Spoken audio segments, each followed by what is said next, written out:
Welcome, everyone. This is the Masterclass. My name is Patricknazareth.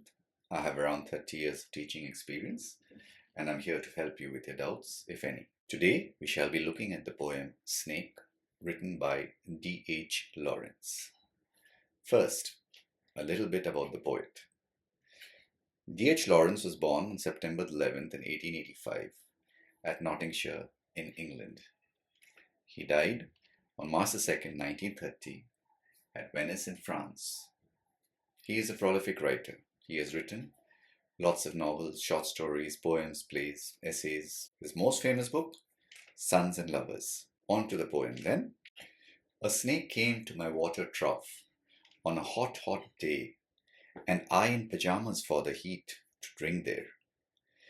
In the deep, strange scented shade of the great dark carob tree, I came down the steps with my pitcher, and must stand and wait, for there he was at the trough before me. He reached down from a fissure in the earth wall in the gloom, and trailed his yellow-brown slackness soft-bellied down over the edge of the stone trough, and rested his throat upon the stone bottom, and where the water had dripped from the tap, in a small clearness, he sipped with a straight mouth, softly drawing through his straight gums into his slack, long body silently.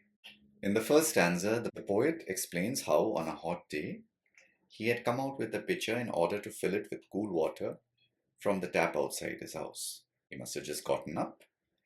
And who was there at the water trough before him? A snake. What is a water trough? Basically, like a sink, the water falls into it and is collected. And who was there before him? A snake. Seeing the snake, he got frightened because he was only wearing pajamas. And a pajama is no protection if a snake decides to bite you. So he has to wait. He has to wait for the snake to finish. How did the snake reach the trough?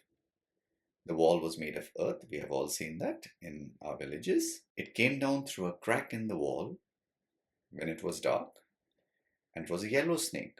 So the snake slid down through the wall, came to the edge of the trough, and the trough was made of stone. What the snake did was, there was water dripping from the tap into the stone trough, and there must have been a little bit of water pool there. So he reached down and he began to drink. The next lines: someone was before me at my water trough, and I, like a second comer, waiting. He lifted his head from his drinking, as cattle do, and looked at me vaguely, as drinking cattle do, and flickered his two-forked tongue upon his lips, and mused a moment, and stooped and drank a little more, being earth-brown, earth-golden, from the burning bowels of the earth, on the day of Sicilian July, with Etna smoking. In these lines, we see how the poet waits. Just like if you reach a ticket window or you are lining up for something, you're the second in line. So you must wait while the other person finishes, right? Which is what the poet was doing. So the snake noticed the poet. He lifted his head up from his drinking, looked at the poet vaguely, without focusing. Like cattle drink water or eat the grass, they look up and they start chewing or they drink a little bit. And then, understanding that he wasn't a threat, he bent down and drank a little more. What color was the snake?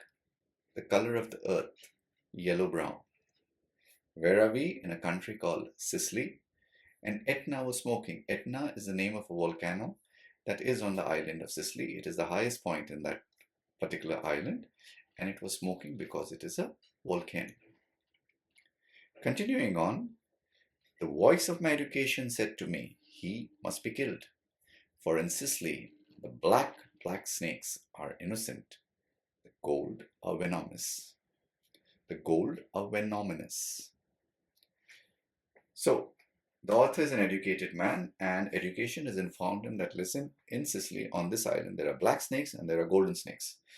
The black snakes, even though black is associated with evil, are not poisonous at all, whereas the golden ones are very highly poisonous, and therefore I must kill them in order that they do not harm anyone.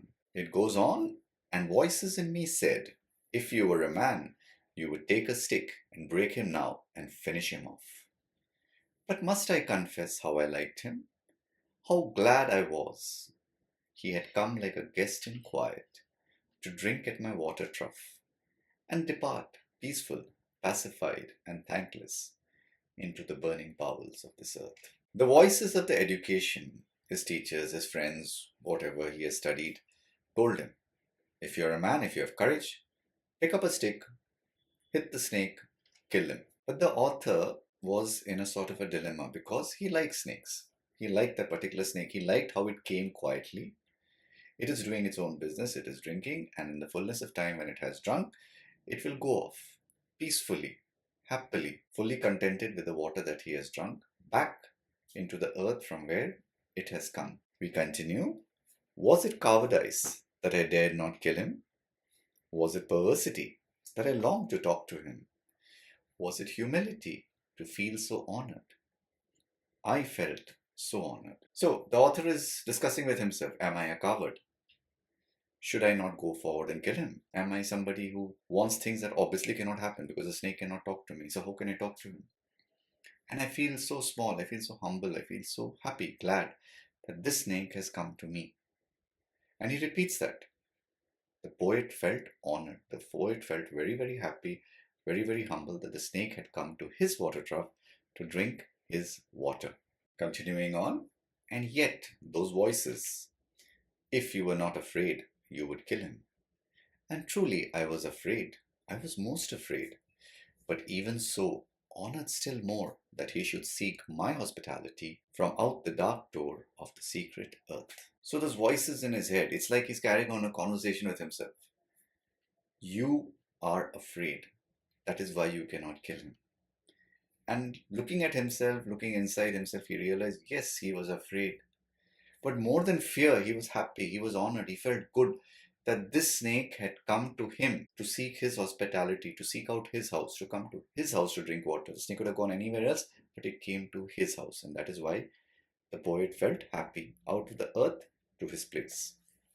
He drank enough and lifted his head, dreamily as one who was drunken, and flickered his tongue like a forked night on the air, so black, seeming to lick his lips, and looked around like a god, unseeing, into the air, and slowly turned his head, and slowly, very slowly, as if thrice a dream, proceeded to draw his slow length curving round and climb again the broken bank of my wall face. Here the snake has drunk enough, he has had its fill, and now it begins to move. Its tongue flickers in and out like snakes' tongues do. You must have seen snakes. So you know how the tongues flicker in and out. He looked around. He was unfocused. He was in his own world. He had come for water. He had drunk water. He was satisfied. And he slowly began to move around the trough, again up the wall, back to the place where he had come from. And as he put his head into that dreadful hole, and as he slowly drew up, snake easing his shoulders and entered further, a sort of horror, a sort of protest against his withdrawing into that horrid black hole, deliberately going into the blackness and slowly drawing himself after, overcame me. Now his back was turned. I looked around. I put down my pitcher. I picked up a clumsy log and threw it at the water trough with a clatter. So as the snake is retreating into the hole where he came from, slowly easing his shoulders, the snake doesn't have shoulders, it is gliding silently into the hole. The poet Lawrence felt that horror, how anyone can go willingly into a black, cold place. And would you put your hand into a hole where a snake is? You wouldn't. You would feel horrified. That same sort of horror, something that he would not do, the snake is doing. And it is deliberate, slowly, slowly, slowly. And now that the snake was no longer looking at him because his head was inside the hole, he was drawing himself inside, some sort of feeling, courage, madness overcame the author, put down his pitcher, picked up a log, a small piece of wood. He threw it at the water trough. So it hit the water trough. There was a noise. I think it did not hit him. But suddenly that part of him that was left behind convulsed in an undignified haste, wreathed like lightning, and was gone into the black hole, the earth-lipped fissure in the wall front, at which, in the intense still noon, I stared with fascination. Here we see that the author, the poet, realizes that throwing the stick did not hit the snake, but the snake heard the sound. The snake felt the movement, and it suddenly convulsed, withdrawing slowly, going slowly anywhere, to suddenly moving as fast, twisting and turning as fast as it could to get back into its hole where the wall had broken down. And now we are given the time of the day. It is noon. The poet stared, and immediately I regretted it. I thought, how paltry, how vulgar, what a mean act. I despised myself and the voices of my accursed human education. I think it did not hit him. But suddenly that part of him that was left behind convulsed in an undignified haste, and immediately I regretted it. I thought, how paltry, how vulgar, what a mean act. I despised myself and the voices of my accursed human education. So here we see that immediately after throwing the piece of wood, how the poet felt. He smelled small. He felt he had done something despicable that was not good at all. He hated himself at that time for being so cheap, and he hated the human education that had told him that you have to kill that snake. And I thought of the albatross, and I wished he would come back, my snake, for he seemed to me again like a king in exile, uncrowned in the underworld, now due to be crowned again. And so I missed my chance with one of the lords of life, and I have something to expiate of pettiness. The poet is reminded of the albatross. The albatross is the bird from the rhyme of the ancient mariner, and it is a symbol of how man kills something just because he or she can, and how that animal haunts him. Remembering that poem, the poet hopes that the snake would come back. He remembers how majestic, how beautiful the snake looked when it was drinking water, when it was coming down, when it was going back.